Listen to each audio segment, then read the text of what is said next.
आज पुनः सभी उपस्थित हुए हैं। दिगंबर जैन धर्म के सभी अनुयायी हैं, समर्थक हैं। प्रत्येक दिन कई जिनालयों के दर्शन करने के पश्चात हृदय प्रफुल्लित और गदगद हो जाता है। बस लगता है कि बस इन्हीं प्रभु के चरणों में बस अपना जीवन व्यतीत कर लें।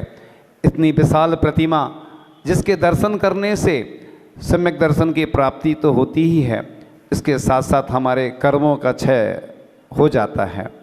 तो ऐसे भगवान जिनकी हमें हजारों वर्ष तक सुरक्षा करना है, और हमने पूर्व में भी बताया था कि पहले प्रतिमाओं का अभिषेक प्रतिदिन होता था, लेकिन साधु संतों ने, आचार्यों ने उपदेश दिया कि इन प्रतिमाओं की सुरक्षा भी जरूरी है, क्योंकि क्षरण हो जाता है। जैसे बड़े बाबा का महामस्तक का अभिषेक हर 9 वर्ष में होगा, अब प्रतिवर्ष नहीं होगा।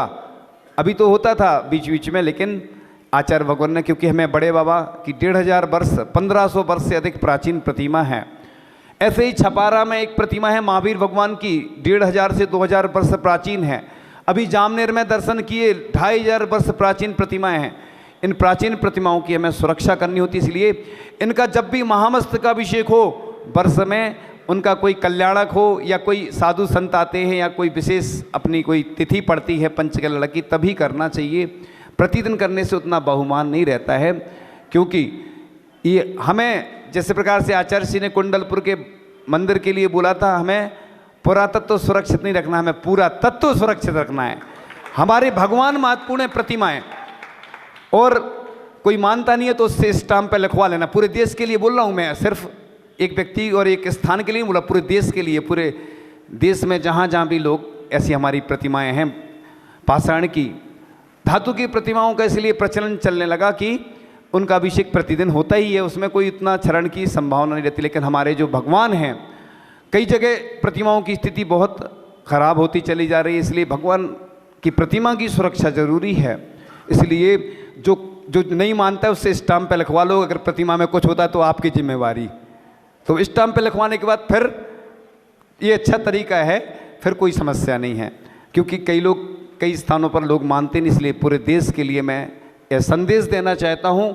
क्योंकि जहाँ जहाँ तक जिस व्यक्ति तक यह वाणी पहुँचेगी, तो उधर के लोग अपनी व्यवस्था स्वयं करें। क्योंकि अभिषेक करना महत्वपूर्ण नहीं है, हम प्रतिदिन भगवान का प्रक्षाल करें। अभिषेक जब छोटी सी प्रतिमाएं रहती है धातु की, उनका करें, और जब भी करें तो बड़े महोत्सव के साथ संपन्न करें कि पूरा नगर आए और अभिषेक देखे, ऐसी व्यवस्था करना चाहिए। देखो बहुमान रहता है, जब प्रतिदिन महाराज जी अगर एक दिन में 2 बार आहार को उठेंगे तो क्या पड़गाएंगे? लोग नहीं पड़गाएंगे। और एक बार उठते हैं 24 घंटे में, उसमें भी कई उपवास हो जाते हैं और भी अंतर आ जाते हैं, इसलिए महत्व है। आज भी देखो दिगंबर जैन मुनि की चर्या वही है जो चतुर्थ काल में थी। आचार्य भगवान का पड़गान करने के लिए कितने लोग लालायत रहते, बताओ।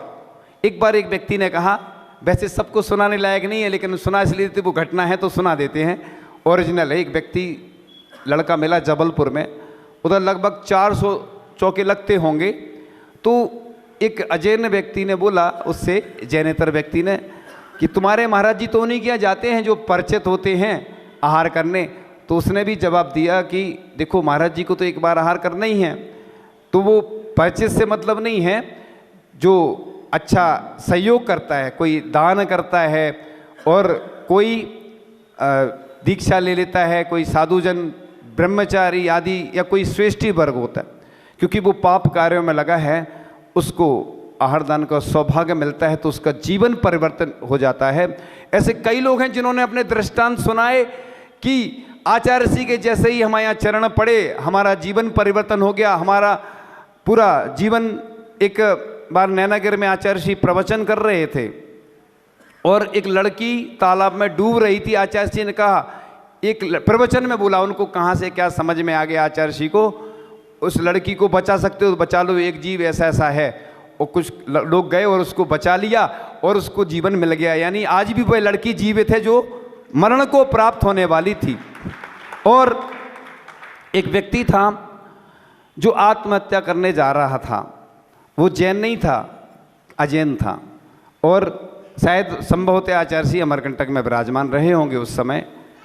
और वो भेड़ाघाट में जबलपुर में सोचा उसने कि आत्महत्या कर लें, क्योंकि उसकी आर्थिक स्थिति बहुत खराब हो गई थी। लेकिन तुरंत जैसी आत्महत्या करने जा रहा था वो, और उसके मन में विचार आया कि क्यों ना इस देश के महान संत हैं, एक जैन संत परम पूज्य आचार्य श्री विद्यासागर जी महाराज, चलो उनके दर्शन कराएं। उसके मन में आया, उसने आत्महत्या का विचार कैंसिल कर दिया और आचार्य जी के पास जाता है। आचार्य जी को बताता है कि मैं आत्महत्या करने जा रहा था, लेकिन मेरे मन में आया कि आपके दर्शन कर लूं, तो मैंने यह विचार अपना कैंसिल कर दिया और मेरी आर्थिक स्थिति ठीक नहीं है। तो संभवतः संघ में कुछ मुनि राजों ने उसको सलाह दी कि जबलपुर में एक व्यक्ति है, कपड़े की दुकान है, हम उससे बोल देंगे तुम उसके साथ काम करने लग जाओ। और वह व्यक्ति उस जो जैन था उसके पास पहुंच जाता है, काम करने लग जाता है। और उस जो जैन था उसकी दुकान भी अच्छी नहीं चल रही थी, और इसके आने से उसकी दुकान भी अच्छी चलने लगी। और आज भी जो व्यक्ति उसके यहाँ काम करता था उसने खुद का अपना व्यवसाय प्रारंभ कर लिया। उसकी लड़की भी थी, शायद 2-3 लड़की थी। तो ऐसी स्थिति होती, देखो आचार्य श्री के निमित्त से कितने लोगों की जान बच जाती है, कि कितने लोग कल्याण कर लेते हैं। ऐसे हमारे पास हजारों उदाहरण हैं कि आचार्य भगवान के निमित्त से ऐसे भी लोग हैं जो चिकित्सा करते हैं, आचार्य श्री की बैयावृत्ति करके जाते हैं और प्रक्षालन करके और क्या करते हैं, उससे इलाज करते हैं। हम नाम इसलिए नहीं खोलते हैं क्योंकि कुछ कारण रहते हैं, कुछ बातें ऐसी रहती हैं जो पर्सनल रहती हैं, लेकिन हम आपको सुना इसलिए देते हैं कि आचार्य श्री के प्रति कितनी लोगों की श्रद्धा आस्था है। एक बार गंधोदक की बात चल रही थी। एक बार चांदखेड़ी में जब अभिषेक हुआ, महामस्तक का अभिषेक, और महामस्तक का अभिषेक हुआ तो उस समय आचार्य श्री को एक ब्रह्मचारी गंधोदक लेकर गए, और गंधोदक लेकर गए और आचार्य श्री ने एक बार गंधोदक ले लिया। जैसे ही वो ब्रह्मचारी जी जाने लगे, आचार्य श्री ने फिर से दूसरी बार बुलाया, फिर से गंधोदक ले लिया। फिर से ब्रह्मचारी जाने लगे, आचार्य श्री ने फिर बुलाया, तीसरी बार फिर से गंधोदक लिया। तो ब्रह्मचारी जी समझ नहीं पाए ये क्या रहस्य है इसमें। उनने आचार्य श्री से कहा कि आचार्य श्री एक बात समझ में नहीं आई, आप एक ही बार में ले लेते गंधोदक। तो आचार्य श्री बोलते हैं, देखो जो प्रतिमा विराजमान है वहाँ पर मैं दर्शन नहीं कर पा रहा हूँ उनका, लेकिन मैं गंधोदक में ही उस प्रतिमा के, उन भगवान के दर्शन कर रहा हूँ। कितना पवित्र गंधोदक होता है, देखो आप कि आचार्य महाराज ने 3 बार गंधोदक लिया। ये होती है गंधोदक के प्रति, श्री जी का जब अभिषेक करते हैं, प्रक्षाल करते हैं, उसका जब गंधोदक बन जाता है तो मुनि महाराज अभिषेक नहीं कर सकते, सोचो आप, लेकिन गंधोदक आप जो बनाते हैं उसको धारण करते हैं और अपने आप को बड़ा प्रफुल्लित और अपने आप को बहुत अच्छा महसूस करते हैं कि ये 3 लोक के नाथ का गंधोदक है। उस गंधोदक की महिमा अपरंपार है, उन भगवान की महिमा अपरंपार है। इसलिए तो जिन लोगों ने इतनी बड़ी बड़ी प्रतिमाएं विराजमान करी, बड़े पुण्यशाली और भाग्यशाली होते हैं। ये नहीं सोचना कि हम तो जयपुर से ले आएंगे प्रतिमा, राशि दे देंगे। राशि महत्वपूर्ण नहीं होती है, व्यक्ति के भाव महत्वपूर्ण होते हैं। कुंडलपुर में जब मंदिर बन रहा था, योजना बनी थी, एक व्यक्ति ने कहा कि आचार्य जी हम पूरा मंदिर बनाएंगे। आचार्य जी ने मना कर दिया। आचार्य जी ने कहा हमें सबकी भावनाएं जोड़ना है, गरीब आदमी भी अगर छोटी सी राशि भी देता है तो उससे भाव जुड़ता है, उस प्रतिमा से, उस मंदिर से।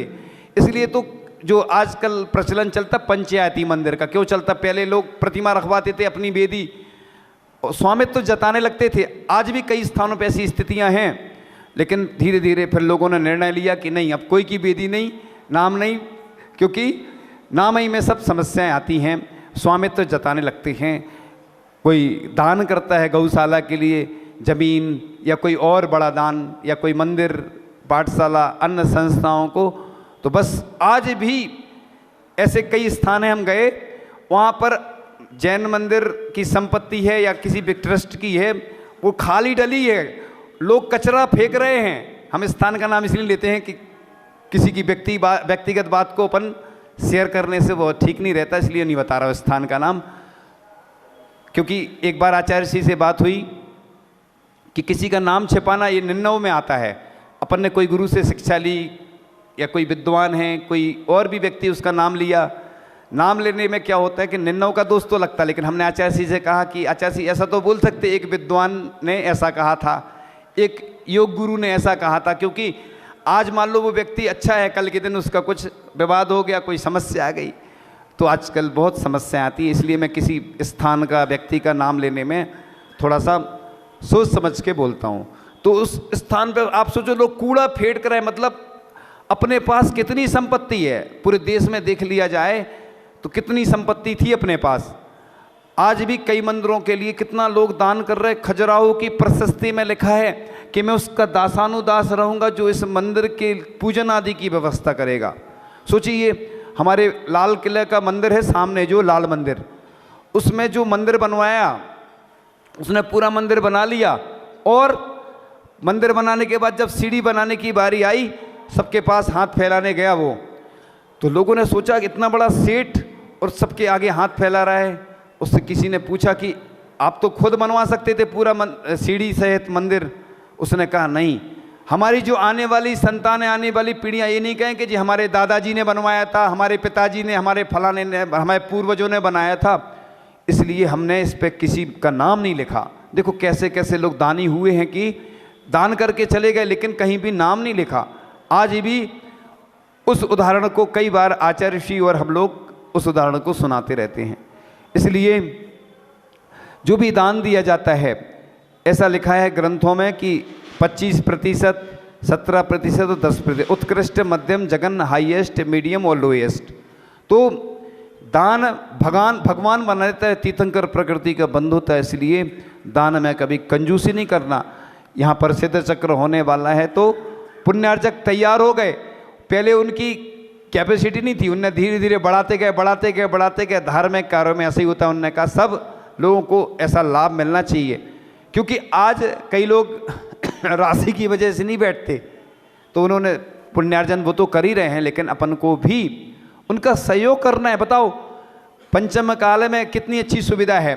जिस प्रकार से कोई सामान मंगाते हैं ना, आज ऑनलाइन मंगाते हैं, राशि बाद में देते हैं, लेकिन आजकल धार्मिक अनुष्ठान में भी ऐसी व्यवस्था कि भैया आप तो बस बैठो, पुण्यार्जक अपना पुण्य तो कमा रहा है, लेकिन अपनों को भी उसमें बैठ करके ऐसा विधान होगा। इसके पहले 2-3 स्थानों पर हुआ, अलग अलग मानना रहते हैं और व्यवस्था रहती है अलग अलग। और व्यक्ति कई बार जो नहीं करा पाते हैं विधान, तो उनके लिए सबसे अच्छा स्वर्णिम अवसर होता है। तो बात चल रही थी कि भगवान के लिए हम सब कुछ तेरे दर पे लुटा दी हैं सब तमन्नाएं, लोग कहते हैं खुद को मिटा बैठे। तो भगवान के लिए बस लगता है कि सब कुछ अर्पण कर दिया जाए। तो बस सब लोगों को अच्छे से अनुष्ठानों में भाग लेकर तन मन धन से समर्पित होना है, क्योंकि लोग ये सोचते हैं कि अभी तो बैठे थे, भोजन प्रतिदिन करते हैं, प्रतिदिन सब काम करते हैं, लेकिन जब धार्मिक क्रियाओं की बात आती है तो लोग कहते हैं अभी तो किया था। भैया जीवन का कोई भरोसा नहीं रहता। कई लोग हैं सोचते थे कि ऐसा करेंगे। महाराज जी कई बार उदाहरण देते, एक व्यक्ति का स्वर्ण कलश की बात आई तो एक कलश देना था, स्वर्ण कलश अभिषेक का। उनने कहा 1 नहीं 2 देंगे। महाराज जी ने उनसे समझाया तो उनने कहा 2 नहीं 4 कर दिए उनने अकेले, और कलश बन के भी आ गए। उनने देखे और एक आध दिन में उनका मरण हो गया। बताओ, अभिषेक नहीं कर पाए, लेकिन महाराज जी कहते हैं कि ऊपर जाकर भी स्वर्गों में अभिषेक कर रहे होंगे। तो देखो, ऐसा जीवन का कोई भरोसा नहीं कि बस कलश तोड़ने मंगाए, दान दिया, देख भी लिए कलश, लेकिन अभिषेक नहीं कर पाए। आपने ऐसे कई उदाहरण सुने होंगे कि लोग सोचते रहते हम ये करेंगे वो करेंगे, बड़ी बड़ी तमन्नाएं रहती हैं। इसलिए पुण्यशाली होते हैं, भाग्यशाली होते हैं, सौभाग्यशाली होते हैं जिनको ऐसे पुण्य के अवसर प्राप्त होते हैं। श्रावक भी लेने का प्रयास करते हैं। इसलिए पुरुष वर्ग बड़ा सौभाग्यशाली होता है कि देखो भगवान को साक्षात चरण छूने का अवसर प्राप्त होता है। लेकिन कई दुर्भाग्यशाली व्यक्ति हैं इस पूरे देश में, विश्व में ऐसे दुर्भाग्यशाली व्यक्ति हैं कि कई बार मंदिर बगल में है तो नहीं जाते, अभिषेक नहीं कर पाते, और जिनको मिलता नहीं है वह तरसते हैं।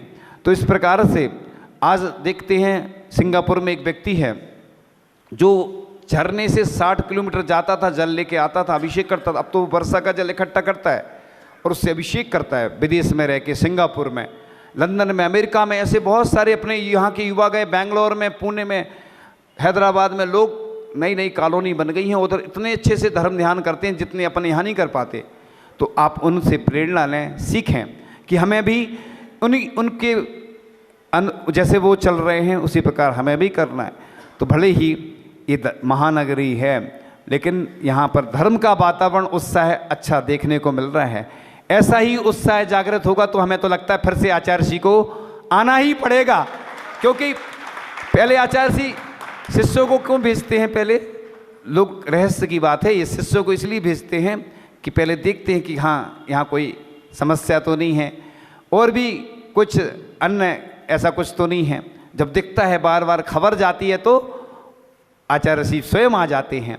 और बड़े सौभाग्यशाली होते हैं जिनको ऐसे अवसर प्राप्त होते हैं कि जिनने आचार्य श्री को आहार दान दिया होगा, जिनने आचार्य श्री के चरण छुए होंगे, जिनने आचार्य श्री से बात की होगी।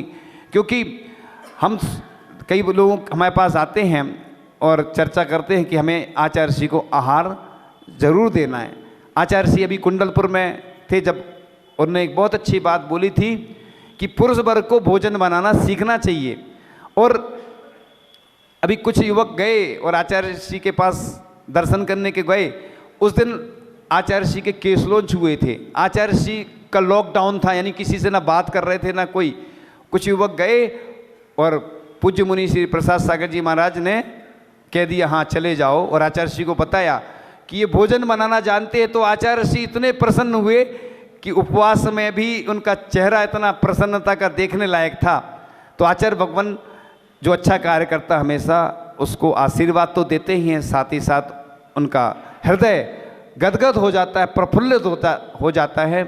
तो आप अच्छे कार्य करेंगे तो निश्चित रूप से आचार्य भगवान के पास यह पहुंचता है संदेश, और आचार्य श्री का आशीर्वाद वहीं से प्राप्त हो जाता है।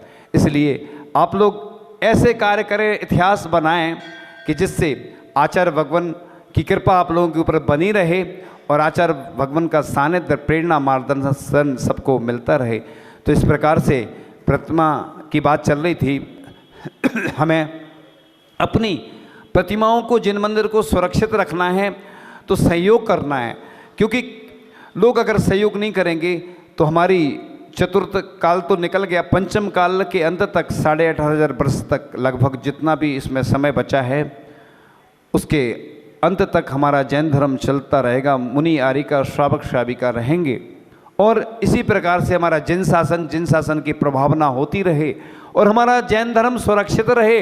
इसलिए कुछ को तुम जगाओ, कुछ को हम जगाएंगे, कुछ दीपक तुम जलाओ, कुछ दीपक हम जलाएंगे और अंधेरा मिटाएंगे। इन्हीं भावनाओं के साथ परम पूज्य आचार्य भगवान गुरुदेव श्री क्षण विद्यासागर जी महामुनि राज की